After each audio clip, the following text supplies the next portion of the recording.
25 जनवरी को इंडिया ने पाकिस्तान को एक नोटिस भेजा है जिसमें इंडिया ने बताया कि वो इंडस वाटर ट्रीटी में कुछ बदलाव करना चाहता है जो कि दोनों देशों की सहमति से ही किया जा सकता है। पाकिस्तान को 90 डेज का टाइम दिया है जिसमें इन 90 डेज में इंडिया पाकिस्तान से इस टॉपिक पर रिस्पॉन्स चाहता है। सबसे पहले हम ये समझते हैं कि इंडस वाटर ट्रीटी क्या है। ट्रीटी दो देशों के बीच में एक रिटन एग्रीमेंट को कहा जाता है। दोस्तों, इंडिया से होते हुए पाकिस्तान में टोटल 6 रिवर्स जाती है। 1947 में इंडिया पाकिस्तान के पार्टीशन के बाद पाकिस्तान का कहना था इन 6 नदियों का पानी जैसा बहता आ रहा है वैसे ही बहने दिया जाए। लेकिन इंडिया का कहना था अगर सारा पानी पाकिस्तान में बहने दिया जाएगा तो यहाँ पे फसल कैसे उगेगी और यहाँ की पानी की जरूरतें पूरी कैसे होंगी। ये नदियों का पानी दोनों ही देशों के लिए बहुत जरूरी था। काफी समय तक दोनों देशों में रिवर्स के डिस्ट्रीब्यूशन को लेकर बहस चली लेकिन कोई भी डिसीजन पर नहीं पहुंच पाए। आगे चलकर 1951 में वर्ल्ड बैंक ने इस पूरे मैटर को कंसीडर किया और 9 साल बाद 1960 में इंडस वाटर ट्रीटी के रूप में इस पूरे मैटर का सॉल्यूशन दिया। 19 सितंबर 1960 को Indian prime minister Jawaharlal Nehru और पाकिस्तानी प्रेसिडेंट अयूब खान ने इस अग्रीमेंट को साइन किया था। इस ट्रीटी में इंडस रिवर और उसकी 5 ट्रिब्यूटरीज को दोनों ही देशों में बांटने का एग्रीमेंट किया गया।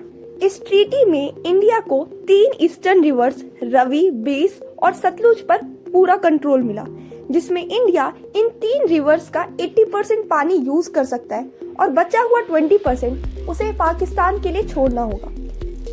वही पाकिस्तान को 3 वेस्टर्न रिवर्स इंदस, झेलम और झेलम पर कंट्रोल मिला, यानी इंडिया को इन 3 रिवर्स के 80% पानी को पाकिस्तान के लिए छोड़ना होगा और इंडिया वेस्टर्न रिवर्स का केवल 20% पानी ही यूज कर सकता है।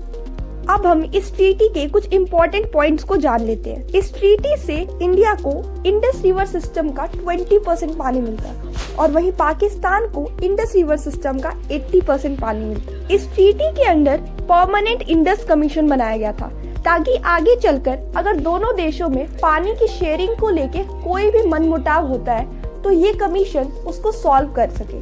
1916 से लेके अभी तक इंडिया और पाकिस्तान के रिलेशंस कई बार बिगड़े लेकिन इस ट्रीटी को कभी तोड़ा नहीं गया। लेकिन अब ऐसा क्या हुआ जो इंडियन गवर्नमेंट को लगता है कि इस ट्रीटी में बदलाव करने की जरूरत है और जिसके लिए इंडिया पाकिस्तान से 90 डेज में रिस्पॉन्स चाहता है। इंडिया ने वेस्टर्न रिवर्स पर 2 प्रोजेक्ट स्टार्ट करे। पहला किशनगंगा प्रोजेक्ट और दूसरा रेटल प्रोजेक्ट। इस प्रोजेक्ट में किशनगंगा नदी के पानी को मोड़कर बिजली बनानी थी और उसके बाद उस पानी को दोबारा से नदी में छोड़ देना था। इस प्रोजेक्ट से 330 मेगावाट की इलेक्ट्रिसिटी जनरेट होनी थी और इससे जम्मू एंड कश्मीर के लोगों को एम्प्लॉयमेंट मिलती। प्रोजेक्ट के आसपास के एरिया का डेवलपमेंट भी होता।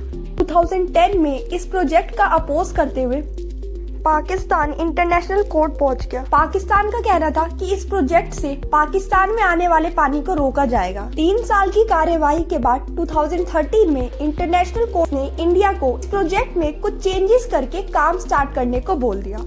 2018 में किशनगंगा प्रोजेक्ट को इनॉग्रेट किया गया। दूसरा है रतले प्रोजेक्ट। इस प्रोजेक्ट को जम्मू एंड कश्मीर के चिनाब रिवर पर बनाना था। इस प्रोजेक्ट पर 2013 में काम स्टार्ट कर दिया गया था और रतेल प्रोजेक्ट पर अभी भी काम चल रहा है। पाकिस्तान इन दोनों ही प्रोजेक्ट का अपोज करता रहा, ये कहकर कि ये इंडस वाटर ट्रीटी के खिलाफ है। 2015 में पाकिस्तान वर्ल्ड बैंक पहुंचा और उसने एक न्यूट्रल एक्सपर्ट रखने की मांग करी जिससे इन दोनों ही प्रोजेक्ट्स पर डिसीजन लिया जा सके और अगले ही साल पाकिस्तान ने कोर्ट ऑफ आर्बिट्रेशन जाने की मांग करी। इस पर इंडिया का कहना था कि पहले पाकिस्तान ने जो न्यूट्रल एक्सपर्ट को रखने को कहा था वही न्यूट्रल एक्सपर्ट रखा जाए, लेकिन पाकिस्तान कोर्ट ऑफ आर्बिट्रेशन जाना चाहता था। दोनों ही देश किसी एक चीज पर राजी नहीं हुए, इसलिए 2016 से 2022 तक इस पर कुछ नहीं हुआ। 2022 में वर्ल्ड बैंक ने न्यूट्रल एक्सपर्ट और कोर्ट ऑफ आर्बिट्रेशन दोनों को ही अपॉइंट किया। अब इस पर इंडिया का कहना है कि पाकिस्तान का 2015 में न्यूट्रल एक्सपर्ट का मांग करना और उसके बाद कोर्ट ऑफ आर्बिट्रेशन जाने की मांग करना, ये दोनों ही मांग इंडस वाटर ट्रीटी के खिलाफ है। इंडिया का मानना है कि इस ट्रीटी पर कोई भी मतभेद होता है तो वो दोनों ही देश आपस में सुलझाए, इसमें कोई तीसरे पार्टी की एंट्री ना हो, क्योंकि ट्रीटी साइन करते वक्त ऐसा कुछ नहीं बताया गया। पाकिस्तान का बार बार इन प्रोजेक्ट्स पर ऑब्जेक्शन की वजह से इंडिया इस ट्रीटी में कुछ चेंजेस करना चाहता है, जिसके लिए इंडिया ने पाकिस्तान को एक नोटिस भेजा है और 90 डेज में उनका रिस्पॉन्स मांगा है। इससे पहले भी कई बार इंडिया ने पाकिस्तान को इस मामले पर डिस्कशन करने के लिए कहा है, जिससे इस मामले को आपस में ही सुलझाया जा सके, लेकिन पाकिस्तान ने हर बार डिस्कशन करने से मना कर दिया। अब या तो पाकिस्तान इस ट्रीटी में चेंजेस करने के लिए राजी हो जाएगी, जो होना काफी मुश्किल है क्योंकि पाकिस्तान इतने सालों में राजी नहीं हुई, तो वो अब क्या ही राजी होगी। और अगर पाकिस्तान चेंजेस करने के लिए नहीं मानता तो ये केस ऐसे ही चलता रहेगा और आगे भी कई कॉन्फ्लिक्ट्स होते रहेंगे। आपको ये वीडियो पसंद आई हो तो इस वीडियो को लाइक और शेयर करें और इसी तरीके की और वीडियोस के लिए हमारे चैनल को जरूर सब्सक्राइब करें।